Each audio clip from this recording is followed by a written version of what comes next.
L'association Triskill, qui est, je vous le rappelle, une association qui permet à une personne, un homme, une femme, par région, de pouvoir vendre des vêtements que nous leur fournissons en porte-à-porte afin qu'ils puissent compléter leurs revenus en fin de mois.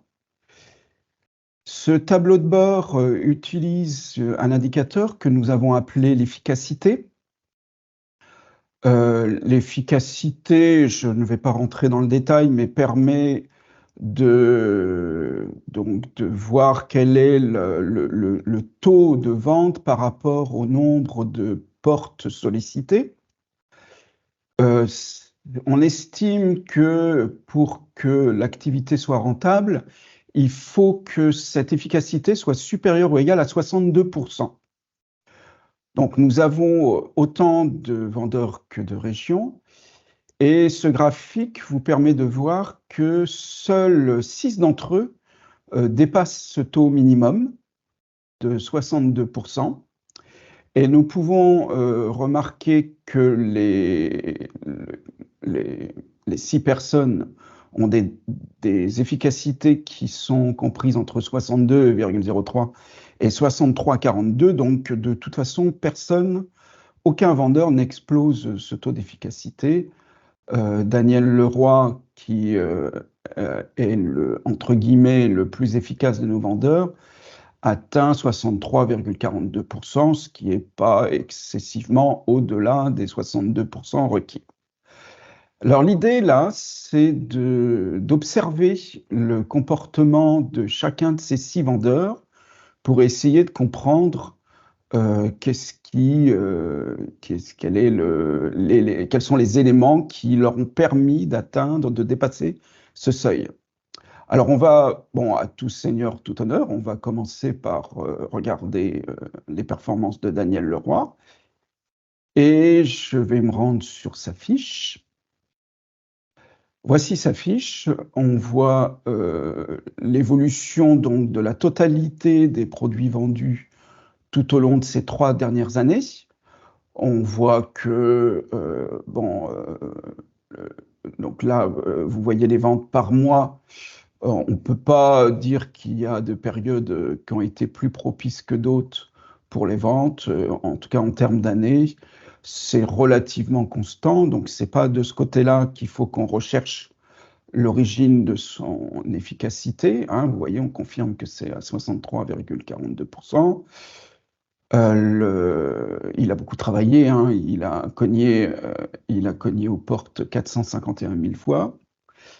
Et là, nous pouvons observer que le produit qu'il a le plus vendu, ce sont des t-shirts, mais que le bénéfice le plus important, il l'a réalisé à l'aide de ses ventes de vestes, qui pourtant n'arrivent qu'en 7e position du nombre de ventes. L'efficacité est une formule qui ne fait pas intervenir le bénéfice. Donc, ce graphique n'est présent que pour information.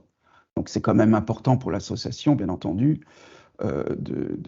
d'avoir des informations sur les bénéfices, puisque c'est quand même l'argent qui rentre. Mais pour l'instant, on se focalise sur l'efficacité, donc on regarde essentiellement ces données-là.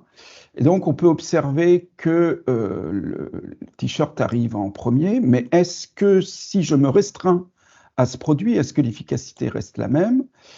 Non, elle ne reste pas la même. Là, on peut observer que Daniel Leroy, pour le coup, explose son taux d'efficacité et qu'il passe à 67%. Donc, on va tâcher de retenir cette information-là et de faire ultérieurement, lorsque nous étudierons un peu plus dans le détail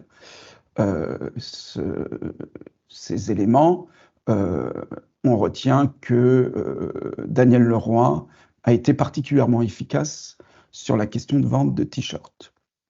On va passer au deuxième vendeur en termes d'efficacité, Anne Hoffman. Pareil, je vais me rendre sur sa fiche. Et là, cette fois, c'est encore le t-shirt qui est le plus vendu, les vestes étant encore les vêtements qui lui permettent d'engranger le plus de bénéfices. On va regarder donc la différence avec Daniel Leroy. Et là, cette fois-ci, l'efficacité, malgré que ce soit le nombre de vêtements qu'elle est le plus vendu, l'efficacité est bien en deçà des 59,65%. Donc voilà un élément d'étude qui va être particulièrement intéressant, c'est-à-dire de tâcher de comprendre pour un même produit pourquoi une telle différence d'efficacité, et qui est-ce qui a permis néanmoins à Anne Hoffman d'avoir une efficacité quand même très performante et pas si éloignée que ça de celle de Daniel Leroy. Voilà.